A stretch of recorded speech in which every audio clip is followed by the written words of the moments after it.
Hi, hey, and hello, and welcome to the Educated Fan. It is week 5 in the NFL, and the Colts are taking a trip to the dog pound. But first, I'd like to introduce myself, Brandon Moses, and my best friend, your co-host, Andrew Moore. How has your week been, buddy? It's been beautiful weather here in Northeast Indiana, my guy.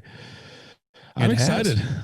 I'm excited for this week. This is another big test for the Colts. The Browns have, at least early, have shown to be one of the better teams in the AFC. So we're going to take the top Colts defense going up against the Browns offense that's been humming. So I'm excited for this game and excited for the weekend of football. So how's your week been, my guy? My week's been full of talking to customers going, yeah, my girlfriend, my fiance. So that's a fun change. Other than that, it's fine. It's going. I'm off work today. Nice. Back for a few days in a row, starting tomorrow, but I get to enjoy some Thursday night football uninterrupted tonight. So looking forward to that. Let's dig into it. The Colts -2 over the Browns, favorites over the Browns this week. Money line set at -114 for the Colts, +100 for the Browns, about as even as you can get. And the line set for over-under is at 46. Hammer the under. I think the under is going to hit this week. Yeah. Couple of really good defenses.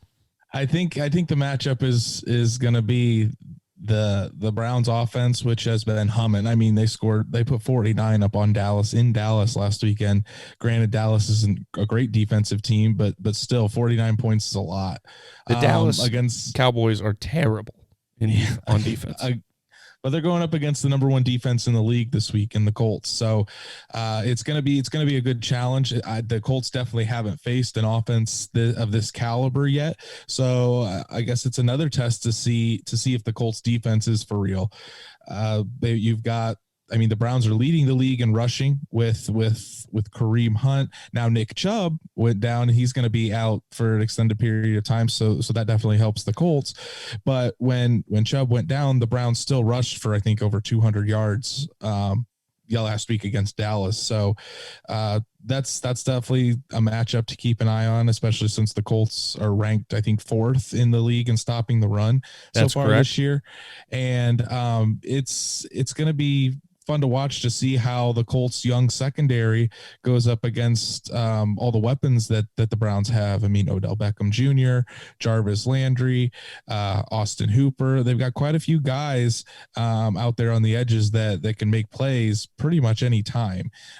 So it's going to be on Kenny Moore and Xavier Rhodes, Rock Ya-Sin, and then those young safeties in the back to really make sure they've got everything covered. So I'm excited to see the matchup. I think that the Colts, the way they've been playing, I think they can continue this. But it's definitely the biggest challenge we've seen so far. Yeah, absolutely. The Browns, like you said, first in the NFL in rushing with 818 yards per NFL.com. They are last in passing yards on offense with 730 yards. So they've got more rushing yards than they do passing. So that's going to be an interesting mix up against our number 1 pass defense in the league. Now, the Browns have allowed also almost the most passing yards in the league, just over the Falcons and the Seahawks with 1,242 yards allowed. The Colts, not super high ranked in offensive passing yards this year, just at 18th with 980 yards. However, I think Frank Reich's going to be creative enough this week to really carve up that Browns secondary.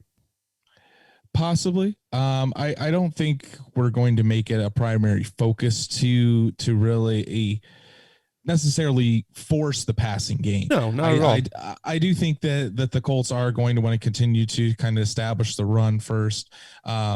Really try to get Jonathan Taylor going, because I mean, we saw this kind of with his tape in college, and it's kind of proven the same in the NFL. The more carries that Jonathan Taylor gets, the better. It seems like he gets more into that rhythm. He's kind of that back that it takes maybe a couple carries to get him going, but then he turns into that workhorse back that you can really rely on. So I think that's something to watch out for.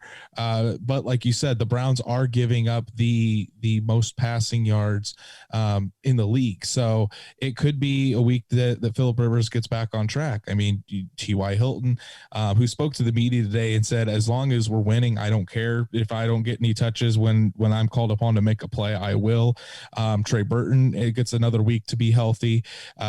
We get Zach Pascal, who made some plays last week, and then everyone's early season MVP, Mo Alley Cox, just continues to make plays. So look for a lot of 3 tight end sets, and I think that the Colts are really going. The passing game will be more prevalent this week, but I mean, we're still going to run the damn ball, and I think that is still going to be a main focus of the Colts this week. Even if the Browns are one of the better teams maybe in stopping the run, I'm not sure on that stat. Fifth in the league.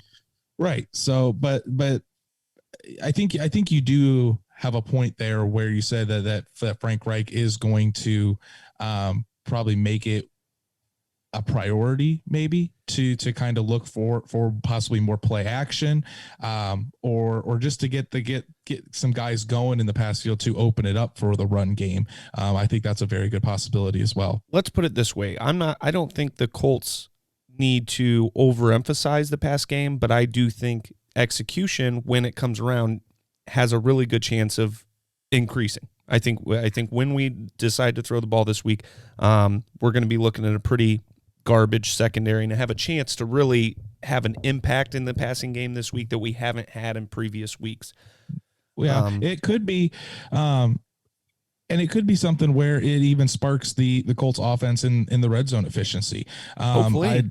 I haven't seen, I wish I would have looked it up before the show. I haven't seen the red zone numbers for the Browns, but if they're giving up plays in the red zone, maybe this is the week that the Colts start getting back on track where they start scoring more touchdowns instead of field goals, because I could see this being one of those games where if they're getting 7 and we're not able to convert in the red zone and we start stacking threes, it's going to be a lot harder and more difficult to win against such an explosive Browns offense than if we can kind of get in the end zone ourselves and not have to rely on Blankenship to kick field goal after field goal. I mean, we want to turn those, we love the guy, but we want to turn those threes into 7. Yeah, absolutely. And I think that's going to be a big key as well. So Frank Reich said that same thing. I don't necessarily think it's going to be a shootout, but I do think our red zone efficiency needs to take a step up this week if we want a chance to win. I think it's going to be a close game myself. I agree. I think the lines, Vegas is rarely far off. Go ahead. I wanted to talk about the defense real quick again. One thing, I mean, we mentioned the Browns rushing attack, but like we said, the Colts are 4th in the league against the run. Let's not forget the Browns rushing attack last week. Odell Beckham Jr. broke off a huge run like that. That probably bumped them from 2nd or 3rd to 1st in the NFL in rushing. That's something that the Colts are going to have to be kind of aware of, those gadget plays, because that could happen at any time as well. Got to set the edge. But I think that's the best chance for the Colts to win. And I think it's something that Matt Eberflus is going to focus on, is really trying to load that box and kind of forcing Baker Mayfield to beat us with his arm. Right. Because if we can kind of get him out of those running situations and make him want to throw, get pressure up front with Buckner and Justin Houston and Danico Autry, like we have for the past few weeks, just really get into his face, because Baker does not do well with pressure. He does not. He loves throwing interceptions under pressure, if I'm not mistaken. He loves to force the ball in there. He does, when you pressure him, he does not make good decisions. So the more we can put it on Baker to win the game rather than the rushing attack of the Browns, the better chance the Colts do come out of this one on top as well. So look for that to be a focus early, especially with the injuries that the Colts have, especially at linebacker. I mean, we talked about it on the last episode, Darius Leonard, Bobby Okereke having injuries. There's some other guys that are a little bit banged up. especially in the linebacker core. So it's going to be important to really try to force Baker to beat us rather than letting them chew clock and just continue to run the ball and wear us down that way. So make Baker go up against the number 1 pass defense in the NFL. That's the best way that the Colts can do it on defense and force him, like I said, force him into mistakes. Yeah, and DeForest Buckner is going to play a big part in that role. He's getting talked about all over the league. We saw PFF rated him as the number 1 interior defensive lineman in the league right now. So far, he's boasting a grade of 90 point something, the highest rated in the league. So I tweeted it from the account today. It's wild. He's a culture changer. He has performed above and beyond, I think, what even the Colts thought he was going to do. I think so too. What is it? His 4th year? 5th year? He is in his 5th year this year. Yeah. So he's entering his prime. That's right. And the Colts have never had a guy like this in the middle of their defense. He's a guy that it's like I said it last week. He is to the defense at like what Quentin Nelson is to the offensive line. Sure. Complete culture changer, just completely changes the dynamic of this entire defense. And the people that were kind of on the edge or on the fence about trading the 13 overall pick, name a 13 overall pick that could have this impact on the defense, because I don't think you're going to find that. Insert Paul Rudd video. Look at us. Look at us. Look at us. Look at us. Who'd have thought? Who'd have thought? Not me. So you may not have the red zone numbers, Andrew, but I've got the third down numbers right here for you. So offensively, the Browns are about 40% on third down, but they've given up about 50%, which is 28th in the NFL. The Colts probably last in the NFL on third down with 34%. But we might have a chance against a pretty rough team, secondary, to improve that third down number. And that's why I think this is a chance for the Colts offense to really get back on track and mix it up. Mix it up. It's a chance for them to really attack in different ways. And while the third down numbers, I mean, you want them to be high, they don't necessarily correlate to wins. I mean, Phillip Rivers said this week he's been on teams where they were in the top in third down efficiency, but they only had 4 wins. So it's important, but it doesn't necessarily correlate to wins. But I do think that the Colts can succeed on third down this week. I just really think it comes down to the red zone. We need to start putting those in the end zone. Whether it's and really it doesn't even matter, on the ground, through the air, with doing some plays to get TY open, getting Mo Alley Cox or Trey Burton open in the red zone, any one of those, but just being able to convert down there and really putting 7 points on the board instead of 3. I mean, it adds up very quickly. And that is also de facto kind of another way that they can put pressure on Baker Mayfield. If the Colts start converting these and the Browns get down, they're not going to be able to stick with their rushing attack. You're going to have to put the ball in Baker Mayfield's hands, and he's going to feel pressured. And that's when you let Justin Houston, DeForest Buckner, all those guys on the defensive line to just pin their ears back and go eat. So it's very important this week. I think it's probably more important than any of the previous games that we've had. That red zone efficiency's got to be there, and we need to start scoring touchdowns. I agree. Just FYI, the Colts are tied for first on third down with the Patriots. So I think the Browns are going to have trouble.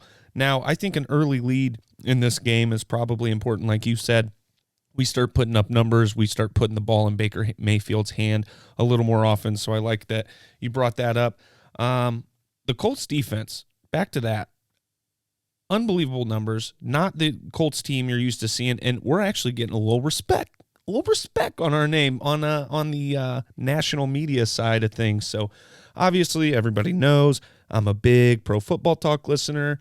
One of the only shows I listen to that is just straight football, and I enjoy that, so I listen to it a lot. I like Mike Florio, and Chris Sims finally says something that makes a little sense. Florio has the Colts ranked. Florio has the Colts ranked 11th in the NFL. Not bad. I'd be happy with that. Sims saying he likes us more than the Titans, the Steelers, and the Saints, and says that our defense is the best in the NFL. He used to think it was the Steelers, but he really believes the Colts are the number 1 defense in the NFL. It's interesting. How about that, Andrew? I don't really get into the power rankings. I enjoy looking at them. I think they're more for talk than anything, obviously. Well, we're on a show where we're required to talk a lot. Yeah, you're not wrong. I would agree on the Saints. I would agree on the Titans. I still have a tremendous amount of respect for the Steelers, and I think they're probably one of the top teams in the AFC. So Sure. I think maybe we're on, maybe I would say maybe on the same level as the Steelers or a little bit below, just being close. realistic about things. But hey, it's a different feeling to see the national media give the Colts defense some respect and thinking, oh wow, maybe these guys are for real this time. Yeah, well, last year when the Colts were finally starting to get talked about on Pro Football Talk, everything fell apart. So I'm hoping that doesn't repeat this year. Yeah. It's only week 5, so we have to remember that. We were what, 5-2 last year? We were 5-2. 5-2. And then we were not. Yeah. Everything went to hell. All right. So let's move her along here. Colts injuries. Wait, what's your prediction? Prediction? Colts by 1 million. Give an honest prediction this week. You say Colts by 1 million every week. I'm not going to give you an exact score because I just don't sit here and go, how many exact touchdowns are we going to score? But I would say the Colts cover -2. Okay. See, for me, honestly, I need a couple more days because of what we're about to talk about with the injuries. I think the injuries are going to be huge in deciding who wins and deciding who's going to win this game. As of right now, I'll go Colts for now, but I think I think that might be just the fan in me. I honestly think it's a toss-up game because I do think that the injuries we're about to talk about are going to play a huge difference in who comes out on top in this game. The Browns are 3-1. They've won their last 3, right? They played the Ravens week 1. Yeah, and they got mollywopped. Yeah, bad. I don't think the Browns can win 4 in a row. That's probably not happened since they were in Baltimore or whatever the team was back then. I don't even know. Was it the Cleveland Ravens? Cleveland Ravens. I don't remember. This Browns team's technically an add-on team. So I would say this, though. This is probably the only game the Colts could lose before Baltimore. I think the Colts, but we're getting way ahead on that. So right now it's a toss-up. I'll lean Colts just because I have so much faith in the defense, but it's honestly a toss-up. This is going to be a very, very close game. Hey, our defense won us a game last week, so even with some injuries on this team, I think TJ Carey, if he's back this week, gets a pick against his old team. Love to see that. So we'll see. Injuries. Linebacker Darius Leonard still has yet to practice after the growing injury he suffered on Sunday. So he did say that he could play Sunday. Yeah, there is a little bit of an update on that. So today at practice, while he didn't participate in practice, he was over on the side, kind of jogging with a trainer, testing out the groin. He was doing some high knees, different things to try to stretch it out. So if you got a groin injury and you're doing high knees, you're probably feeling pretty good. So it'll be a big test to see if he does practice in some capacity tomorrow. That's definitely a good sign. But if he's not there, it's a huge blow, obviously, to the defense. So we'll have to see. Linebacker Bobby Okereke did not practice Wednesday, but he did practice today with I think it was Kiefer that tweeted, very, very wrapped up, was it left hand? Yeah, you can almost guarantee if he does play, which is looking like he's going to, he's going to have one of those big clubs on his left hand. Oh, yeah. So you're a linebacker. You don't need to catch the ball. So it's a good sign that he did practice today, though, because if Darius is down, he'll be needed quite a bit. Now, this was a surprise. Another linebacker, Anthony Walker, did not practice Thursday, was not on the injury report Wednesday. Do we know anything on Anthony Walker today, Andrew? As of right now, no. While we're recording here at 4:00 on Thursday afternoon, I'm watching to wait and see, because normally the Colts injury report comes out about right now. So if it does come out and something is said about Anthony Walker, I'll let you know. But he didn't miss practice yesterday. He was good yesterday. He didn't show up on the injury report, so it's a little bit of a mystery at this time. Okay, and tackle. Anthony Costanzo, ribs, did not practice Wednesday or Thursday, and the streak might be dead. This is probably the biggest reason for me why this game is a toss-up. If Anthony Costanzo plays, I'm quite a bit more confident that the Colts do pull it out. However, without Anthony Costanzo, Myles Garrett isn't going to be going up against one of our best players on our team. Myles Garrett will be more than likely lined up on the left side going up against LaRaven Clark. I don't have much confidence in LaRaven Clark to handle Myles Garrett. Now, that is something where the Colts could always use Quentin Nelson to come and help LaRaven Clark on, and put more of the onus on Ryan Kelly to kind of handle the middle with Mark Lewinsky. But Anthony Costanzo not being there against a guy that is probably in the lead for Defensive Player of the Year in Myles Garrett right now, him and DeForest Buckner, I'd put 1-2. It's not good for the Colts. So the Colts have had great luck injury wise with their with the big blue wall. But this one could be it. It could end the streak, but more importantly, it would leave the Philip Rivers blindside at quite a bit of a disadvantage up against one of the best defensive linemen in the entire NFL. Yep, sure would. TJ Carey did return to practice Wednesday. He'll probably be a go this weekend, I'd assume. Yep, he's good to go. EJ Speed back, practiced Wednesday in a red non-contact jersey, regular on Thursday. Yep, he should be good to go. He had that scan on his elbow, and they're just kind of being cautious with it, but he looks good to go as well. And moved along to some other news in some movement on the roster. Colts signed linebacker Najee Good and linebacker Jonas Griffith to the practice squad and release wide receiver Krishan Hogan, short stint, tight end Ethan Wolf, and cornerback Christian Angulo from the practice squad. So Christian Angulo, he was signed like a couple days ago and get released, so his stint was even less than Krishan Hogan. But you can tell by those moves the Colts are putting linebackers, getting them on the practice squad and getting them ready just in case these guys can't go. Najee Good, he was with us in 2018, and he was a core special teams player. So if he has to fill in a pinch, that'll definitely happen. All right, so that's it for the Colts this week. Colts win. Let's just go ahead and put that out there. Games around the league. Monday night, we had a double header, which was, by the way, kind of awesome. I was off work. Quite a bit of money on Monday night from this double header. I did not. I lost more money. So the Chiefs beat the Patriots 26-10. Good football game. Was closer than it looked on the scoreboard. Mm-hmm. Cam Newton might have made a big difference in that game. I think so. I think if Cam Newton plays, it's probably a one-score game. When you got Brian Hoyer and Jarrett Stidham just throwing picks, probably a Patriots win. Awful. Yeah, Jarrett Stidham, Brian Hoyer, not good. We predicted that one. So sure. Now I think with a week of practice, Stidham might have a little bit better of a week, but we'll see. But yeah, Cam Newton, probably contracts COVID out doing something he shouldn't have been. Doesn't do that, he might be a hero in Boston right now. He could get full approval. Okay, we're moving on. Life's fine without Tom Brady, and now he's still just on the fence for them, I'd assume.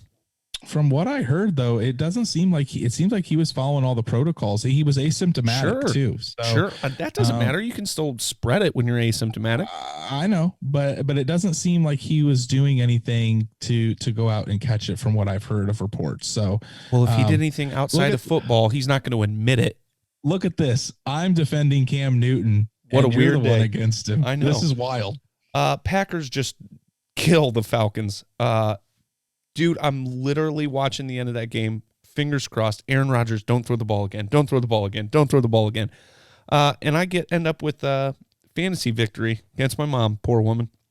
There you go. She had Aaron Rodgers. I had Aaron Jones, and it was just down to the wire. Anyway, Packers look good. Who's that tight end?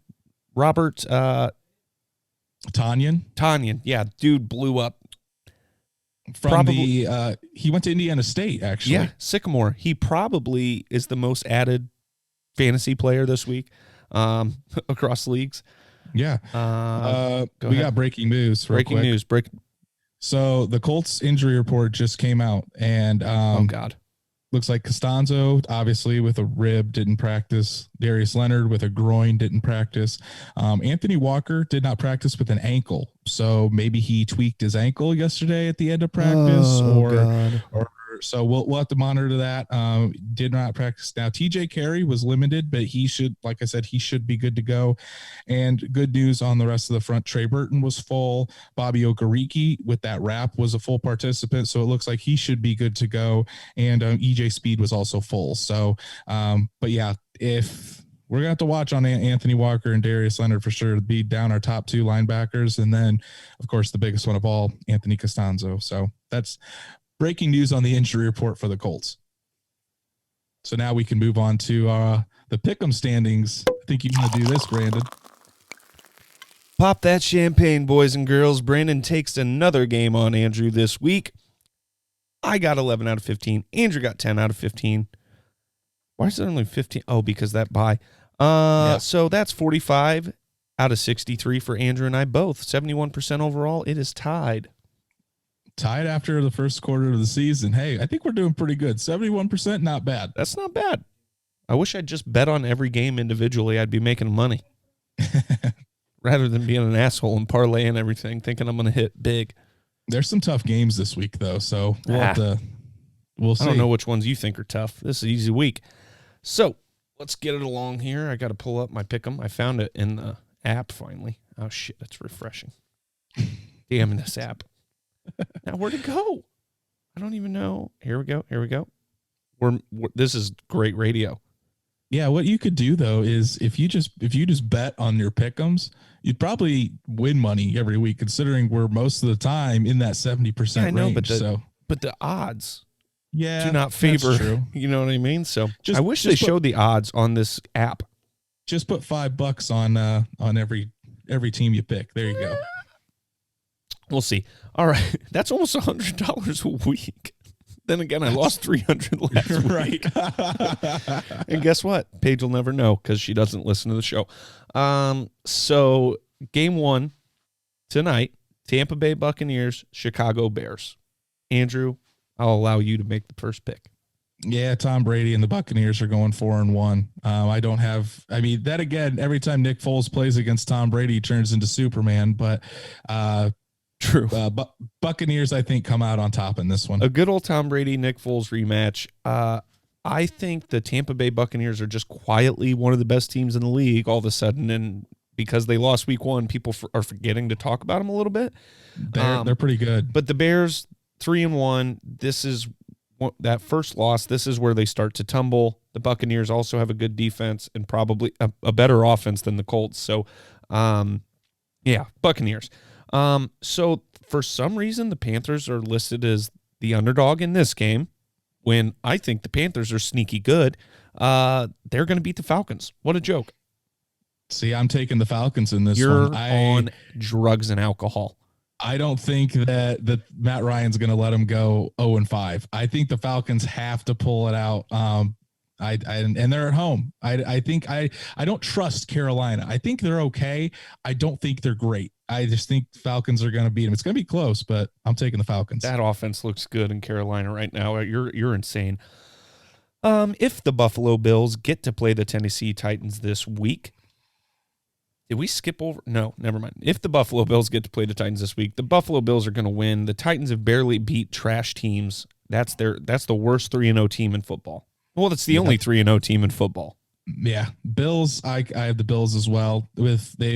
Titans have had trouble so far with easy teams and with all the stuff going on with them and their facility and COVID. Bills are going to be too much if they do play this game. Yep, cool. Joe Burrow's not going to be able to pull it off against the Ravens this week. Sorry, bud. This is going to be a rough day for Joe Burrow. I got Ravens as well. I'm just hoping that Joe Burrow isn't killed by that Ravens defense. If I'm the Bengals, I just benched Joe Burrow this week. I mean, honest to God, let the man live. Watch him go out and throw for 400 yards and 4 tuds and prove us wrong. That'd be great. That'd be phenomenal. I'd be all for that. I'd be fine with it. Kansas City Chiefs will likely just pick apart the Raiders defense. Going to win that one 5-0. I take the Chiefs as well. I think it's going to be close because the Raiders always play the Chiefs tough. But I think it's in Arrowhead, and Mahomes will find a way to win it at the end. Kyle Allen named the starter this week for the Washington football team against the Los Angeles Rams, with Alex Smith backing him up. Dwayne Haskins not even going to be dressing. I think we see Alex Smith before all said and done. Maybe not this week, maybe in a couple weeks, but I think Alex Smith is going to be the starter for that football team. But I don't think Kyle Allen's going to pull it off against the Rams. Going to be a tight one, though. Yeah, I'm going Rams as well. I just don't. I mean, I saw Kyle Allen last year, and he wasn't good at all. And the Rams look good. So yeah, I think Jalen Ramsey's going to come out and go and pretty much lock down Terry McLaurin, and Rams win. Yeah, and the Rams did almost come back against the Buffalo Bills last week. Arizona Cardinals cannot blow this one, right? Cannot blow this one.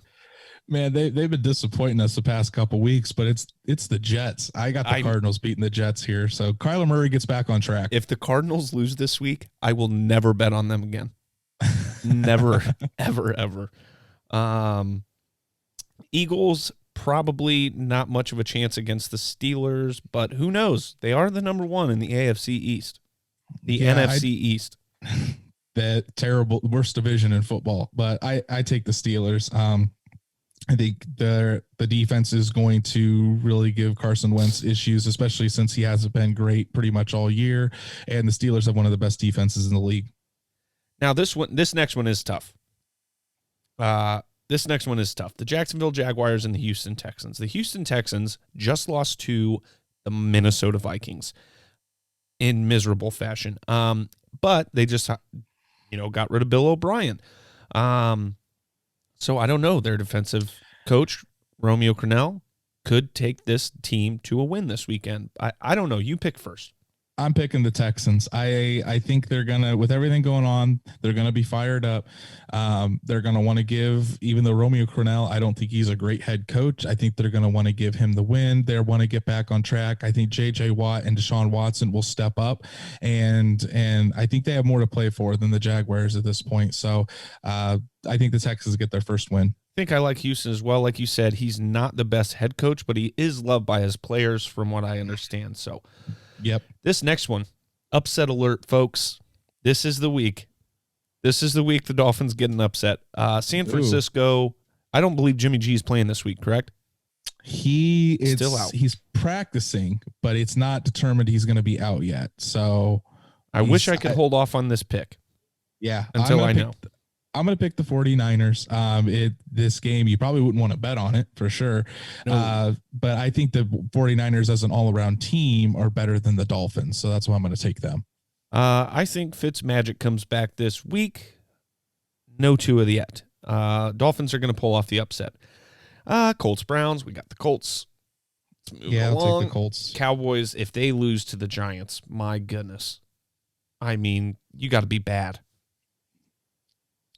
Hey, we've seen pretty bad games from the Cowboys this year. But then again, they should be 0-4. Then the Cowboys also almost beat Seattle in Seattle. So it's Seattle secondary is tough. Which team are you going to get out of the Cowboys? I'm going to take them just because the Giants are so bad. Yeah. Hopefully they don't prove me wrong. Seattle's secondary is real bad, though. So, I mean, that helped Dak out a lot. And obviously, passing yards don't convert to wins. But, yeah, Cowboys are going to win.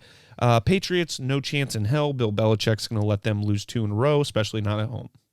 Yeah, and the Broncos, I mean, they're just as injured as anybody in the league. So, I think it will be Jared Stidham this week probably, but I think he gets his first win.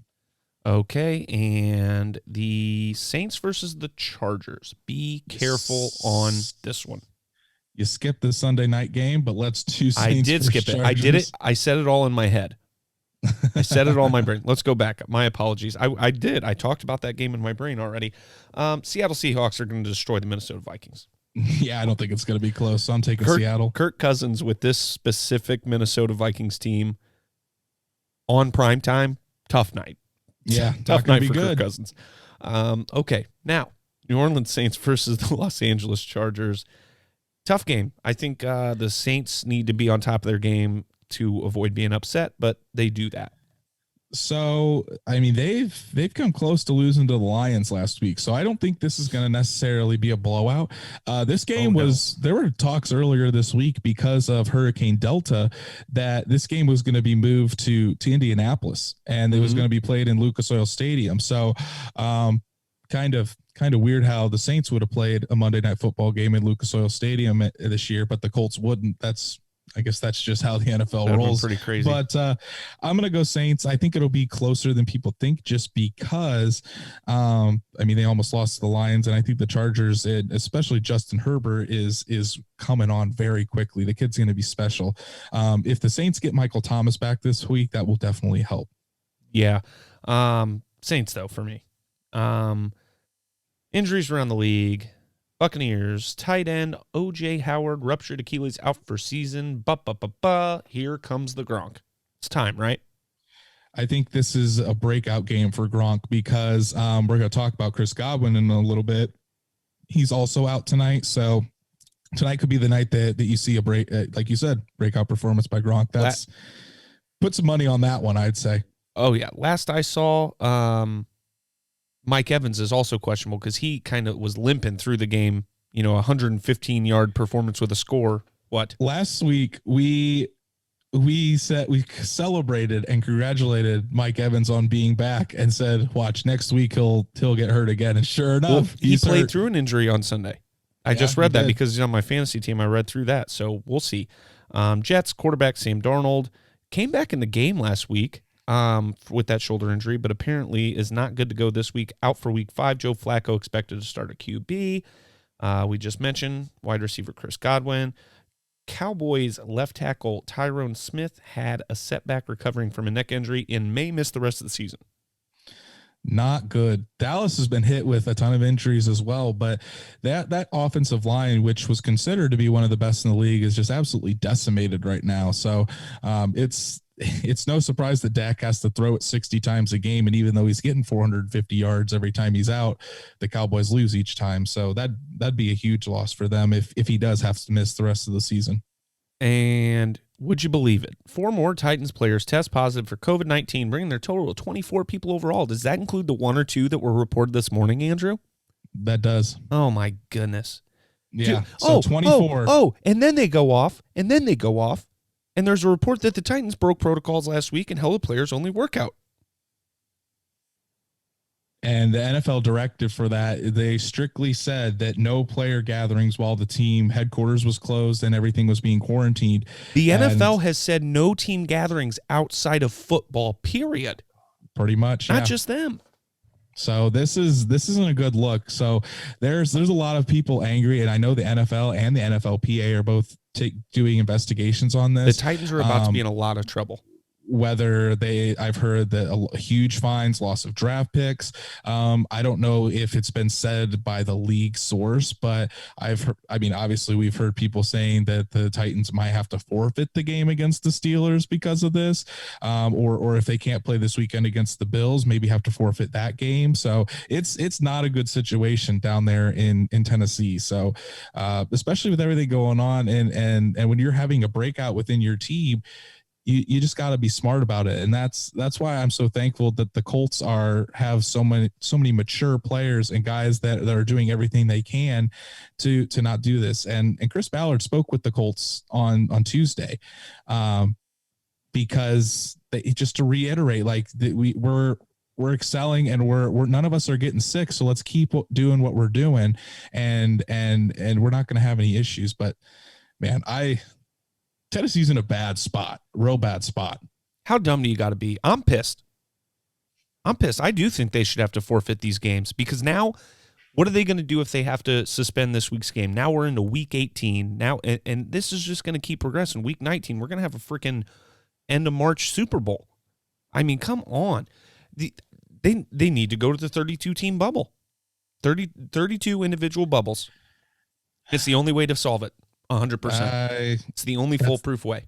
That's tough because there's so many players. Because they all have their own different. A whole hotel to them. Yeah, but A whole it's hotel. different than That's it. It's different. It's different than the NBA bubble. I I would know, say. because I'm talking about individual bubbles. Well, 32 of them. That's it. but that's the thing. That's the NBA bubble is one location that you can kind of keep quarantined.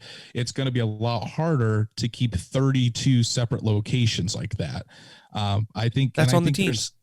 I think there's still going to be cases, and that's punishing the teams that actually are taking the appropriate measures, and like the Colts, who haven't had a single positive test. Don't say shit like that. What is before wrong training with you? camp.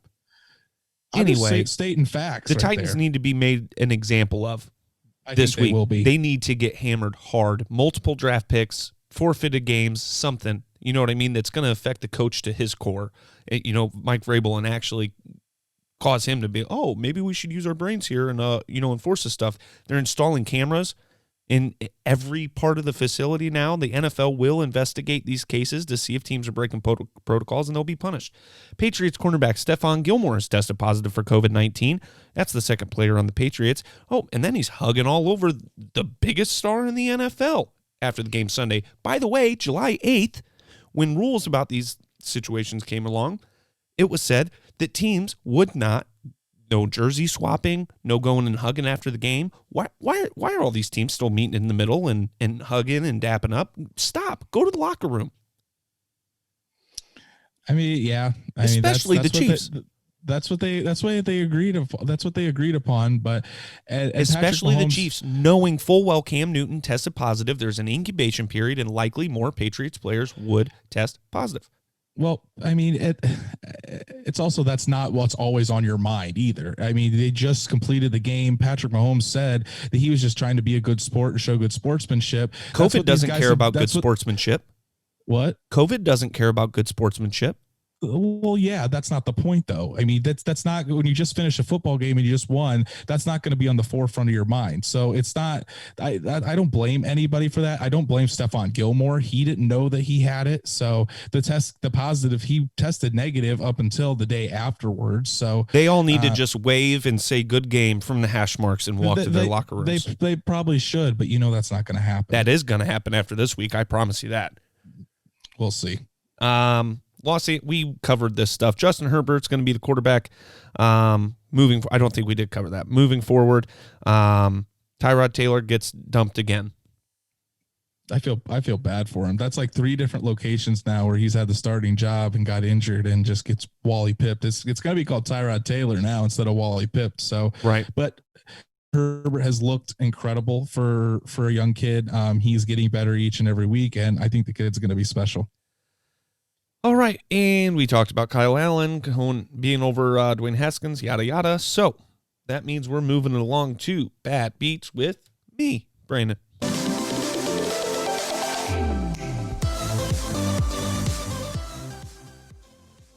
So I am 2-0 in fantasy this past weekend, and I lost every single NFL bet I made.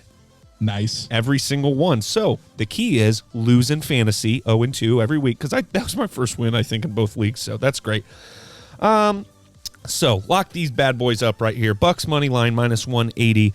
Cardinals -7. That's right. I said -7 with the points. The Cardinals aren't going to let me down again. That's at -112. Pittsburgh -7.5. That's at -103. That one's scary for me.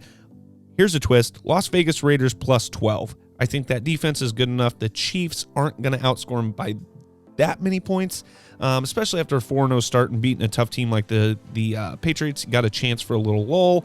-110. Hawks -7. Jags +6 against Houston. If they don't upset the Houston Jaguars, the Houston Texans, it's still going to be a tight game. Parlay all those together for some plus 3,989 odds. $10 bet would pay 408. I think that is going to be my first big hitter this year. That's not bad. Go ahead and add the Panthers money line to that. I totally missed the Panthers when I was going through this. I know you think they're going to lose, but hey, do two, and you're probably going to get, because they're the underdogs, so you're probably going to get some real nice odds there. Upset alert: Panthers, Washington football team, Jags, Dolphins.